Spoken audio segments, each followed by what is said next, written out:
నేను ఇంటర్వ్యూ చేస్తుంటే నీ కోపం వస్తుందా? ఏం వస్తలేదు. మరి అంత సీరియస్ అయితే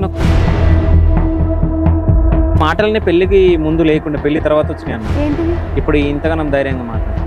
ఏం లే, అప్పటి నుంచే నేను ధైర్యంగానే ఉన్నా.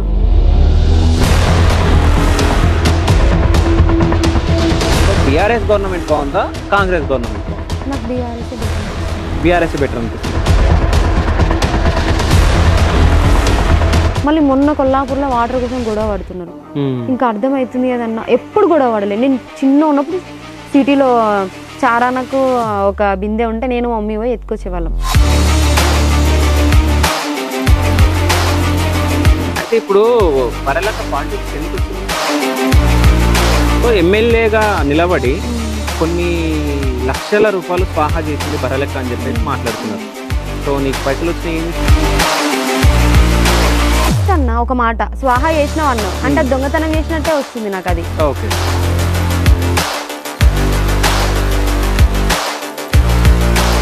బర్రెలక్కకు మొత్తం పాలిటిక్స్ మీద అవగాహన ఉందా? బర్రెలక్క ఎంపీగా గెలిస్తే రాజ్యసభకి వెళ్తుందా లోక్సభకి వెళ్తుందా? ఫస్ట్ మా ఇంటికి వస్తాను. రాజ్యసభకి వెళ్తావా పార్లమెంట్కి వెళ్తావా అన్న? నువ్వు ఇది నీది యూట్యూబ్ ఛానల్, నీ బ్లాగ్ నీ అది అనుకుంటున్నావు?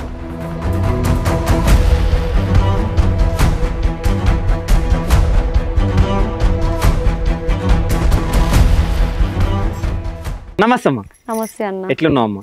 బాగున్నా. సో అంటే ఎమ్మెల్యేగా ఓడిపోయింది, సో ఎంపీగా మళ్ళీ పోటీ చేయబోతుంది, నామినేషన్ వేయడం జరిగింది. సో ఎంపీగా మళ్ళీ ఎందుకు పోటీ చేస్తుంది? నిరుద్యోగం బాగా పెరుగుతుంది కదన్నా. సెంట్రల్ నుంచి వచ్చే పథకాలు కూడా కొన్ని ఇక్కడ రావట్లేదు. ఓకే. సో మా చాలా వరకు నాగర్ కర్నూల్లో ధర్నా చేస్తున్నారన్న, రైలు కావాలని చెప్పేసి. సో అది సెంట్రల్ నుంచి రావాలి కానీ ఇక్కడ కొంతమంది రానియట్లేదు. ఓకే, ఎవరు రానియట్లేదు? ఇంకా క్లారిటీగా తెలియదు, అది బయట పడట్లేదన్న. సో నన్ను అన్న వాళ్ళు ఉన్నారనమాట నాగర్ కర్నూలు, చాలా మంది పిలుస్తున్నారు నన్ను, ఈ రైలు దాన్ని మాట్లాడాలి రారా అనేసి అని అన్నారు. సో నాకు వీలు కాక వెళ్ళలేదు. సో వాళ్ళు కూడా అన్నారనమాట, ట్రైన్ మాకు జడ్చర్ల నుంచి ఇక్కడికి వస్తే కొంచెం అమౌంట్ తగ్గుతాయి అన్న.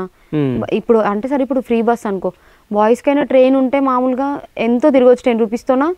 మేము ఇంతకుముందు ఎక్కడ సికింద్రాబాద్ అనుకుంటున్నా, సికింద్రాబాద్ నుంచి చందానగర్ వరకు 10 రూపీస్ టికెట్ పెట్టుకుని పోయినాం. అంటే జడ్చర్ల నుంచి ఇక్కడ కొంచెం ఛార్జీలు కూడా తగ్గుతాయి కదా, కొంచెం మంచిగా ఉంటుంది. అవి సెంట్రల్ కూడా ఇండస్ట్రియల్ ఇట్లా ఏం లేవు ఇక్కడ. ఓకే, అంటే యువతకు అసలు జాబ్స్ రావట్లేదు అని చెప్పేసి నువ్వు అంటున్నావు.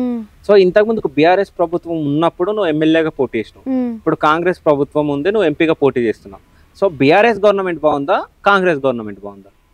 నాకు బీఆర్ఎస్ బెటర్ అనిపిస్తుంది. బీఆర్ఎస్ బెటర్ అనిపిస్తుంది. అప్పుడు బీఆర్ఎస్ నువ్వు బాగా తిట్టడానికి. అవును, అవునా? కానీ రెండు పోల్చుకుంటే నాకు అదే కొంచెం బెటర్ అనిపిస్తుంది. సో రెండు పోల్చుకుంటే బీఆర్ఎస్ గవర్నమెంట్ కొంచెం బెటర్ అనిపించింది. అది అప్పుడు ఎందుకు బెటర్ అనిపించలేదు, ఇప్పుడు ఎందుకు బెటర్ అనిపిస్తుంది?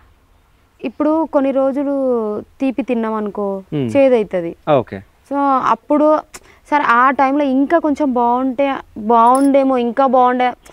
అది ఏమైందంటే నిరుద్యోగులను ఫస్ట్ నిర్లక్ష్యం చేయడము, ఈ రుణమాఫీ అవి చేయకపోవడం వల్ల బాగా కోపం అనేది ఉంది. సో అట్లా ఇప్పుడు నిరుద్యోగ నిర్లక్ష్యం చేసరికి నాకు కూడా కోపం వచ్చేసింది, అరే ఇట్లా నిరుద్యోగ నిర్లక్ష్యం చేయడం ఏందని చెప్పేసి. సో అట్లా నేను నామినేషన్ వేసిన ఆ గవర్నమెంట్ మీద కోపంతో. సో అది ఎట్లనో విధంగా సక్సెస్ ఫెయిల్ ఏదో ఒకటి అయిపోయింది. తర్వాత ఇప్పుడు నోటిఫికేషన్లో మేము పోస్టులు పెంచుతాడు అనుకున్నా, పెంచలేదు, ఎంత ఉందో అంతే వేసేసారు ఇంకా. సో పోస్టులు పెంచకుండా పోయిన గవర్నమెంట్ ఫామ్ చేసిన పోస్టులు కదా అవి వేయలేదు అన్న. నేను ఎప్పుడు చూసినా అంటే మామూలుగా ఒక 11 years 12 years బ్యాక్ చూసిన, వండు కొడతారు చూడు చెరువులో వండు. సో అది అప్పుడు కొట్టడం చూసిన, మళ్ళీ ఇప్పుడు చూస్తున్నా. అంటే చెరువులోనే ఎండిపోయినాయి చాలా వరకు. చూడండి మీరు ఇక్కడ నుంచి వెళ్ళేటప్పుడు ప్రతి చేనులలో వండు కొడుతున్నారు, అంటే చెరువులు ఎండిపోయినాయి, వాటర్ లేదు. కొల్లాపూర్లో నేను ఎప్పుడు చూడలేదని, నాకు చిన్నప్పటి నుంచి కూడా నాకు తెలియదు. సిటీలో చూసిన ఒక్కసారి నేను నీళ్ళ కోసం గొడవ పడడం, మళ్ళీ మొన్న కొల్లాపూర్లో వాటర్ కోసం గొడవ పడుతున్నారు. ఇంకా అర్థమవుతుంది కదన్నా, ఎప్పుడు గొడవ పడలేదు. నేను చిన్న ఉన్నప్పుడు సిటీలో చారానకు ఒక బిందె ఉంటే నేను మమ్మీ పోయి ఎత్తుకొచ్చేవాళ్ళం. నా చిన్న ఏజ్, నేను 1st class 2nd class అక్కడ చదివినప్పుడు. అప్పుడు సో అప్పుడుది మళ్ళీ ఇప్పుడు రిపీట్ అవుతున్నాయి అన్నీ. అన్నాక ఏంది ఇదంతా అనిపిస్తుంది. సో అట్లా ఇంకా మనలాంటి వాళ్ళు ముందుకు వస్తుంటేనే కొంచెం భయం ఉండి ఇంకేమైనా మంచి చేస్తారేమో ముందు జాగ్రత్తగా అనేసి. సో బీఆర్ఎస్ ప్రభుత్వం ఉన్నప్పుడు ఫ్రీ బస్ లేదు, సో ఇప్పుడు ఫ్రీ బస్ కూడా ఉంది కదా మహిళలకి, బస్లో తిరుగుతున్నావా? బస్సులో తిరుగుతున్నావు? ఫ్రీ బస్సే కదా ఇప్పుడు. ఫ్రీ బస్సే. సో ఎట్లా అనిపిస్తుంది? బాగానే ఉందన్న. బాగానే ఉంది, ఫ్రీ బస్ బాగానే ఉంది. సో మహిళలు కొట్లాడతలేరా బస్సులలో? కొట్లాడుకుంటారు సీట్ల కోసం. నాతో కూడా గొడవ పడ్డది ఒక ఆమె. ఏమని అంటే నేను మా పెద్దత్తమ్మ ఇంకా చిన్నత్తమ్మ హైదరాబాద్ వెళ్తుంటే సీటు మేము వేసినాం. ముగ్గురు కూర్చుంటే 3 సీట్లు వేయాలంట. కానీ ఒక సీట్లో ఒకటి వేస్తే మిగిలిన సీట్ ఉంటే ఏదైనా కూర్చుంటారు. అట్లా కాదు, ముగ్గురు ఉంటే 3 వేయాలంట. అక్కడికి మేము ఎందుకో 3 వేసినాం.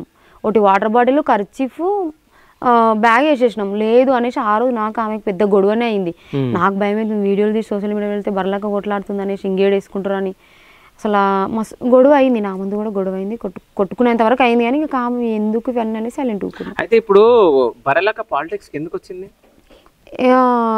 ఇప్పుడు కొన్ని ఫండ్స్ అనేటివి సరిగ్గా రావట్లేదన్న. అభివృద్ధి అనేది లేదు. సో మాలాంటి వాళ్ళు వస్తే, ఎగ్జాంపుల్ నేను వచ్చిన మొన్న ఎమ్మెల్యే అప్పుడు నేను ఒక్కదాన్ని ఉన్నా. ఇప్పుడు ఎంపీగా చూసిరు కదా, ఇది ఒక్కరోజే దగ్గర 5-6 మంది వేసిరు. సో ఎమ్మెల్యేగా నిలబడి కొన్ని లక్షల రూపాయలు స్వాహా చేసింది బర్రెలెక్క అని చెప్పేసి మాట్లాడుతున్నారు. సో నీకు పైసలు వచ్చినా ఏం చేసినావు? అన్ననే సరే, దీని గురించి నేను చెప్తాను. పైసల గురించి నేనేమన్నా దొంగతనం చేసిండా అన్న?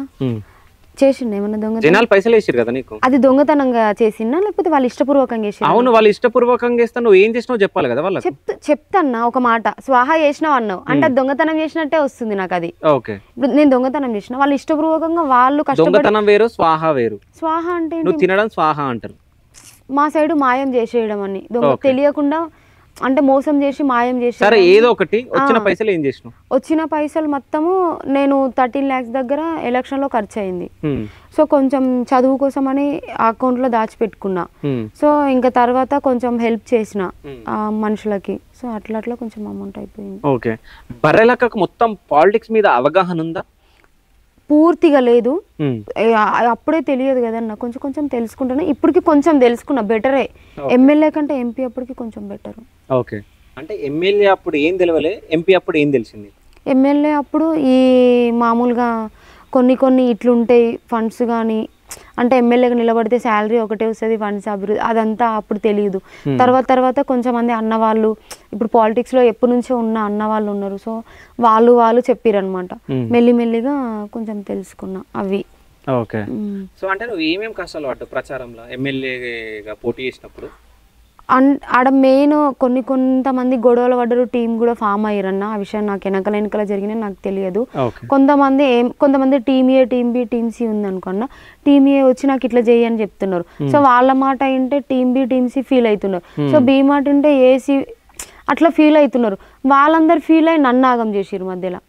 సో నా మాట వింటలేదు. గ్రూపిజం క్రియేట్ అయ్యి నువ్వు ఓడిపోయినావా? లేదు, ఓడిపోవడం అంటే అది ఇంకా అప్పుడు జరిగిన కొన్ని ఇష్యూస్ ఉన్నాయి. అదొకటి. కొంతమంది మా డాడీ చేసిన ఇష్యూ ఉంది కదా, సో దాని వల్ల కూడా కొంచెం దెబ్బ పడ్డది అన్న. మీ డాడీ తప్పు మాట్లాడిండా కరెక్ట్ మాట్లాడిండు? తప్పు మాట్లాడిండు. అందులో తప్పు ఏం మాట్లాడిండు? జరిగింది కదా చెప్పింది మీ నాన్న. ఏం చెప్పిండు అందులో? నీకు పెళ్లి అయిందని చెప్పిండు. అది నిజం కాదా? ఇంకా ఏం చెప్పిండు? ఏం చెప్పిండు నాకు కూడా తెలియదు, కానీ నేను చూడలేదు బాధపడతా అని చెప్పేసి. ఇంకొన్న ట్రోల్స్ చూసిన. ఏమున్నాయి ట్రోల్స్ లో? 9th class లో సంథింగ్ ఏదేదో చెప్పిండు. నేను చదివింది కస్తూర్బా హాస్టల్. మీరు ఈ నుంచి డైరెక్ట్ కస్తూర్బా పోయి నేను ఏందో అడగండి, వాళ్ళు చెప్తారు ఏందో. ఫుల్ తండ్రి కన్నా కూతురు మీద అంత గలీజ్గా తాగుడు ఓపిసి ఏమైనా చెప్తా. నీ గురించి చెప్తే, నా గురించి చెప్తే, నీకు ఎవరి గురించి అయినా చెప్తాడు. ఓకే, నా గురించి అయితే ఎప్పుడు, ఎందుకంటే నేను ఎవరో తెలియదు కదా. తెలియదు, రేపు శత్రుత్వం పెట్టుకో. నువ్వు ఆయన గురించి ఇప్పుడు ఆయనకు నువ్వు పాజిటివ్ గా మాట్లాడితే ఓకే అంటాడు, కొంచెం నెగిటివ్ గా మాట్లాడు నిన్ను కూడా అంటే 4 బాటిల్ తాగిపిస్తే ఎవరి గురించైనా చెప్తాడు ఆయన. ఓకే, మరి ఆయన గురించి చెప్పుకోవచ్చు కదా, ఆయన గురించి కూడా చెప్పుకోవచ్చు. ఇట్లా చేసినా ఇట్లా పోయినా అని చెప్పుకోవచ్చు. మరి ఎందుకు చెప్పుకుంటలేడు? ఓకే, సో ఇప్పుడు అట్లాంటి ఏమైనా జరిగే ఛాన్స్ ఉందా? 100% జరుగుతాయి. రీసెంట్ గానే మా తమ్ముడికి కాల్ చేసి కూడా చెప్పిండు కదా, ఏమ్రా మీ అక్క ప్రచారం ఎమ్మెల్యే ఎంపీగా నిలబడుతుందంట కదా, ఇంకా నాకు బాగా డబ్బులు వస్తాయి, ఇంకా ఏమని చెప్పు ఎంపీగా, నేను ఇంటర్వ్యూలు ఇస్తా గలీజ్గా ఇట్లనే, ఇంకా ఒక ఇంటర్వ్యూకి ఇన్ని డబ్బులు అని వస్తాయని చెప్పేసి మాట్లాడుతున్నాడు. సో మీ నాన్న ఏడుంటున్నాడు ఇప్పుడు? తెలియదన్నా. ఓకే, తెలియదు, ఏడుంటుండో తెలియదు. సో అంటే నాగర్ కర్నూలులో నువ్వు ఇప్పుడు ఎంపీగా నిలబడ్డావు, నాగర్ కర్నూలు నుంచి. సో నాగర్ కర్నూలులో అసలు ఏమేమి ఇబ్బందులు ఉన్నాయి, జనాలు ఎట్లా ఇబ్బందులు పడుతున్నారు? మెయిన్ ఇబ్బంది అంటే రోడ్లే అన్న. ఒక్క ఊరికి కూడా రోడ్డు సరిగా లేదు. నేను ఎమ్మెల్యే కంటే ముందు అక్కడ బయట అంతా తిరిగేదాన్ని కాదు. ఎమ్మెల్యే అయిన తర్వాత సో తిరుగుతున్నా, కొంచెం విలేజెస్ కానీ ఏమైనా ఇన్వైట్ చేసినా కానీ అక్కడ వెళ్ళడం, అక్కడ సమస్యల గురించి తెలుసుకోవడం కానీ. సో అక్కడక్కడ వెళ్ళడం. మెయిన్ రోడ్లు బాగాలేవన్న. ఇంకా ఏంటి అంటే మామూలుగా స్కీమ్స్ ఉన్నాయి కొన్ని, 10 లక్షల స్కీమ్ అట్లా కొన్ని ఏం చేస్తున్నారంటే కార్యకర్తల వాళ్ళకి మాత్రమే ఇచ్చుకుంటున్నారు. ఒక ఎంపీ కానీ ఎమ్మెల్యే కానీ ఉంటారు కదా, ఆయనకు సంబంధించిన వాళ్ళు ఎవరైనా ఈయన మన అయినా ఈయనకి ఇచ్చేసి అట్లా అయిపోయింది. అసలైన వాళ్ళకి రావట్లేదు. మెయిన్ ఇవి నాకు చెప్పిండ్రు కూడా కొంతమంది ఇట్లా అవుతుంది. ఇంకా ఏంటి అంటే ఒక జాబ్ ఏదైనా వచ్చేది ఉన్నది అనుకో, ఇప్పుడు కాంట్రాక్ట్ బేసిక్లో పెట్టేది ఉన్నది, అక్కడ క్వాలిఫికేషన్ అట్లా కాకుండా దగ్గర వాళ్ళు అయితే ఈమె మన పాపని చూడు పెట్టేసి అంతే, ఇంకా పెట్టేస్తున్నారంట. ఇక్కడ క్వాలిఫికేషన్ ఉండి మంచి మార్కులు వచ్చిన వాళ్ళకి పెట్టట్లేదంట. సో చాలా మంది నాకు ఆ ప్రాబ్లమ్స్ చెప్పిరు. సో ఇవి ఉన్నాయి, ఇవన్నీ కొంచెమైనా నేను సాల్వ్ చేయగలుగుతా అనేసి. ఓకే, సాల్వ్ చేయగలుగుతా అంటున్నావు. సో ఇప్పుడు ఎంపీ ఎలక్షన్ కి ఎన్ని డబ్బులు ఉన్నాయి నీ దగ్గర? నా దగ్గర 1,20,000 ప్లస్ ఉన్నాయి. 1,20,000 ఉన్నాయి. సరిపోతాయి మరి ప్రచారానికి, ఎంపీగా నిలబడడానికి? మరి అంత ఎక్కువ ఏం చేయనన్నా, ఉన్నదల్లా అడ్జస్ట్ చేస్తా. సో ఈసారి ఎన్ని ఓట్లు రాబోతున్నాయి? గెలుస్తా అన్నా. కాదు, గెలుస్తా అని చెప్పి ఇంత నీరసంగా చెప్తే గెలుస్తాను? గెలుస్తా అన్నా ఖచ్చితంగా. సరే, ఎన్ని ఓట్లు వస్తాయి నీకు? దగ్గర అంటే పోయినసారి గెలిచింది 3,60,000కి గెలిచిండు పోయినసారి. ఓకే, ఎవరు గెలిచారు? గుండూరు రాములు. ఎన్ని ఓట్లతో? 3,60,000 చిల్లరన్న. ఓకే, సో ప్రెసెంట్ ఎంపీ ఆయనేనా? లేదు, కొడుకు.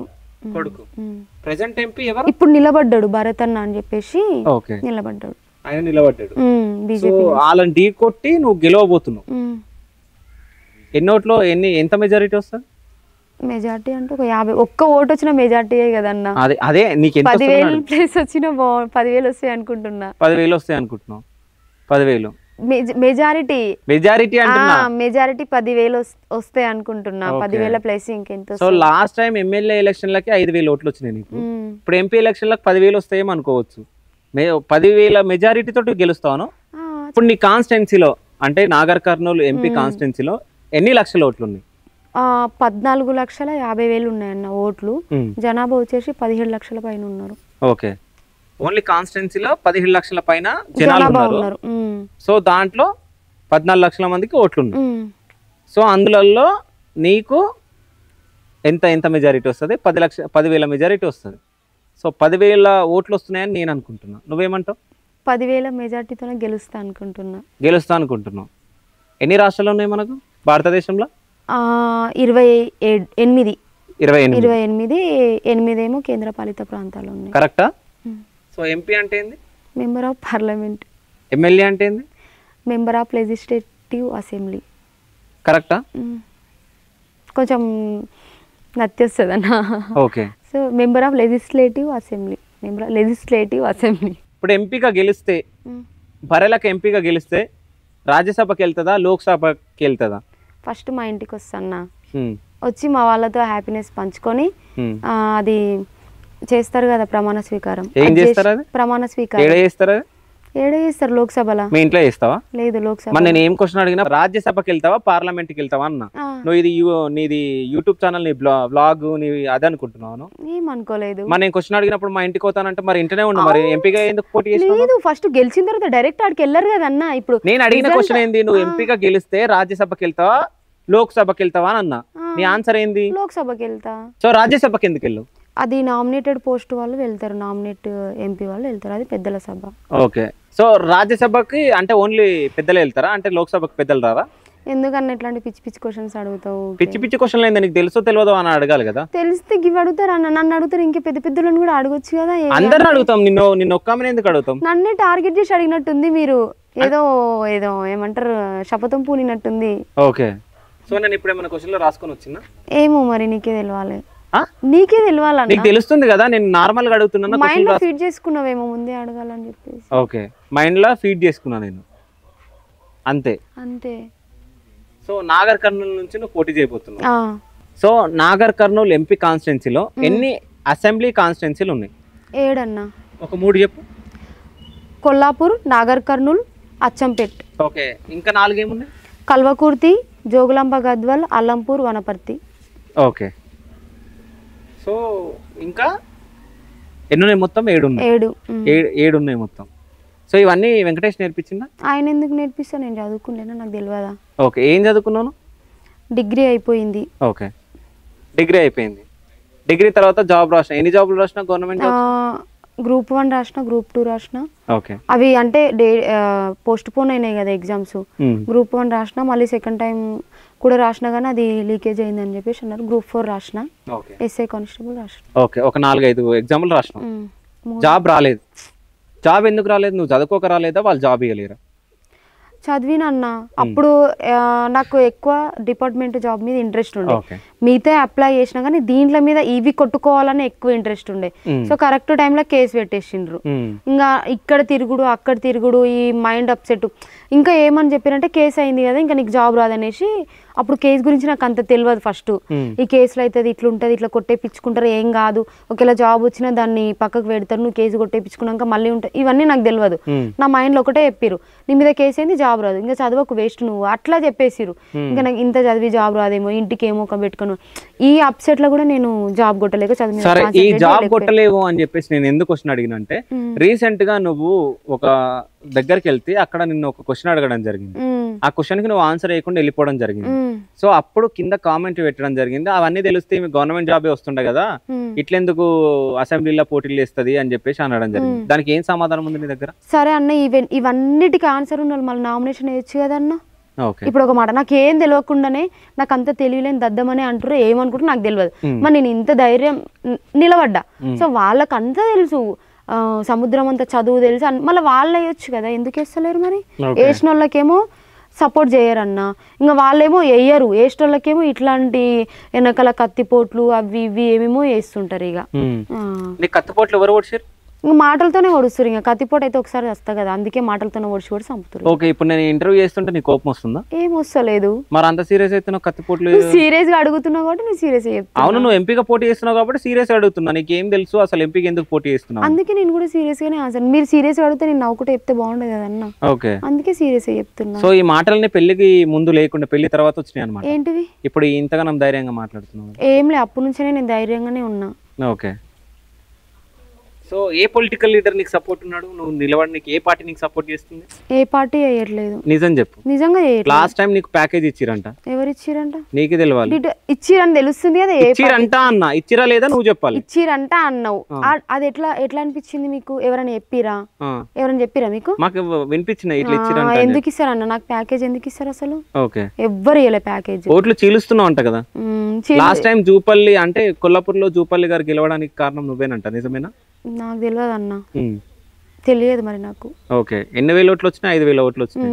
5,000 ఓట్లను చీల్చడం జరిగింది నువ్వు. ఆ 5,000 ఓట్లు బీఆర్ఎస్ గానీ బీజేపీ గానీ వస్తే వాళ్ళు గెలుస్తుంది కదా. ఇంకా ఏమో అన్న తెలియదు, గెలిచే వాళ్ళేమో. ఓకే, గెలిచే వాళ్ళేమో. సో మొత్తానికైతే ఎంపీగా గెలిచి పార్లమెంట్కి వెళ్దాం అనుకుంటున్నావు. సో నువ్వు ఎంపీగా అంటే గెలిస్తే సో నాగర్ కర్నూలుకి ఏం తీసుకొని వస్తావు, ఏం చేస్తావు? మెయిన్ రోడ్ అన్న. రోడ్స్ అయితే మరి మస్తు ఘోరంగా ఉన్నాయి. ఎందుకంటే బతికి ఉంటే ఏదో ఒకటి చేసుకొని బతకొచ్చు. సో ఈ రోడ్లు లేకపోవడం, స్ట్రీట్ లైట్స్ కూడా మెయిన్ లేవు. నేను చాలా ఊర్లు తిరిగినా రోడ్లు బాగాలేవు. రోజు ఏదో ఒక యాక్సిడెంట్ అయింది, ఇక్కడ ఏదో ఒకటి అయింది. సో అట్లా చెప్తున్నారు. రోడ్లు ఇంకా ఇండస్ట్రియల్ ఏరియాస్ కొంచెం డెవలప్ చేస్తే బాగుంటది. ఇక్కడ మెయిన్ ఏంటంటే వలస పోవడం ఎక్కువగా. ఇక్కడ సరైన జాబ్స్ లేక, శాలరీస్ లేక. హైదరాబాద్లో మీరు మామూలుగా సర్వే చేయండి, ఇక్కడ ఒక 100 నెంబర్స్ ఉంటే ఈజీగా 30 నెంబర్స్ హైదరాబాద్ వెళ్తారు జాబ్స్ కోసం. సో ఇక్కడే అవన్నీ మన ఫెసిలిటీస్ కల్పించుకుంటే అక్కడ వెళ్ళాల్సిన అవసరం ఉండదు, పేరెంట్స్కి దగ్గర ఉండొచ్చు.